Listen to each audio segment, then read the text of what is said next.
school districts in the state of Florida, including in some very populous counties, now recently removed more books from their shelves. Now, it's an issue that's been growing for months, according to the latest reports following the 2021-22 school year. Florida had the second highest number of book bans in the country. Some of it was motivated by attempts to curtail what was deemed inappropriate, like pornographic material. Others, though, on the banned list go into some murkier waters. Subjects such as 9/11 and the Holocaust also making the banned book list. And along those lines, we're joined in the studio now by Daniel Pomerets, the CEO of Reality Check, and a legal expert, political analyst. Good to have you back, Daniel. Thank you, David. You know, what's the latest with this? I mean, first of all, just looking at this case in Florida that brings us to our attention, how concerning is the issue around the Holocaust book bans? I mean, where does this rank on your sort of red flag level? Well, the book, which is called The Storytellers, a story about the Holocaust, was banned apparently at the request of a parent in the school system who called in to complain.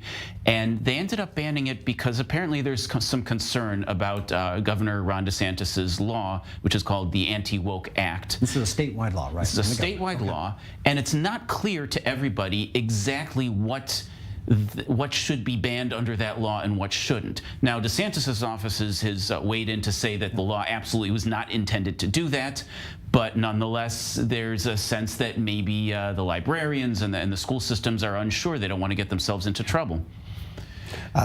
Looking at Florida as, I'm not sure if it's an outlier or an incubator, for wider trends across the United States. I know that can, vary depending on what topic, but where does this issue seem to sit in terms of Florida, with this type of thing happening in Florida? Well, the major issues, there have been the emergence of a movement called being woke, or critical race theory, liberal progressivism.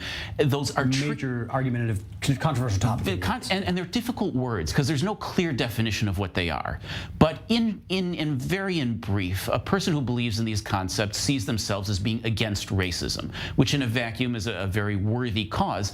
But sometimes it can go too far and have paradoxical outcomes. So, for example, last year, the Burbank, California school system banned the book To Kill a Mockingbird because it has some racist language in it.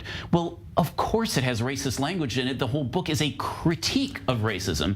And the whole point of it was to point out how people were speaking at that time. And it came out at a time when it took a lot of courage to speak out in that way. All-time greats, yeah. And so one can understand why there would be an anti-woke act in a place like Florida, because people see these paradoxical outcomes and say this effort to be anti-racist is starting to become in itself the opposite of what it's intended to be.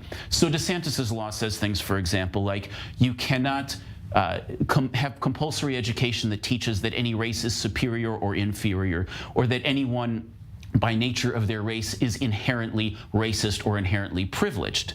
So then the question becomes, well, does this particular book lean in that direction or not? And of course, we saw the result is that a Holocaust book got taken off the shelves. So it's ironic that a law designed to foster inclusion ended up excluding an important book. Does this now get into the concerns for Holocaust denial? I mean, are we seeing this? Okay, we know that not everyone, certainly in the state of Florida, but elsewhere in the U.S., are friendly to the memory of the Holocaust, to put it lightly.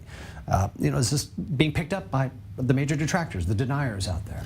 Yeah, well, just last week, Louis Farrakhan came out with a huge speech about how Jews should be put into ovens and that sort of thing. And there's an irony there that what we found from our research at Reality Check is that when you have proper Holocaust education, that benefits everyone, including black communities whose hate crimes against black communities are decreased by 55% in states that have Holocaust education. So it's ironic that an attempt to be anti-racist is limiting or eliminating the very tools that protect all people from acts of racism. I know the Holocaust carries, special sensitivities in European education, varying from country to country, but I don't think we're seeing the same lens put on it in Europe. But elsewhere in the world, what do you see about Holocaust education at large? I think there's been, I highlight two positive cases. I think it's Morocco and the United Arab Emirates sort of introducing this kind of education to their system. Is there an upside there, looking at parts of the world that haven't had access to this? Well, yeah. First, the UAE became the first Arab country to begin teaching the Holocaust, and other countries are following suit. A lot of European countries do have excellent Holocaust education. Germany is very serious about it. England was the first country to introduce it in 1991. But some some of the attempts to be anti-racist, including critical race theory and wokeism and liberal progressivism, have sometimes moved in the direction of comments by, say, Whoopi Goldberg, who said, well, the Holocaust wasn't racist, or racism against Jews doesn't count as racism.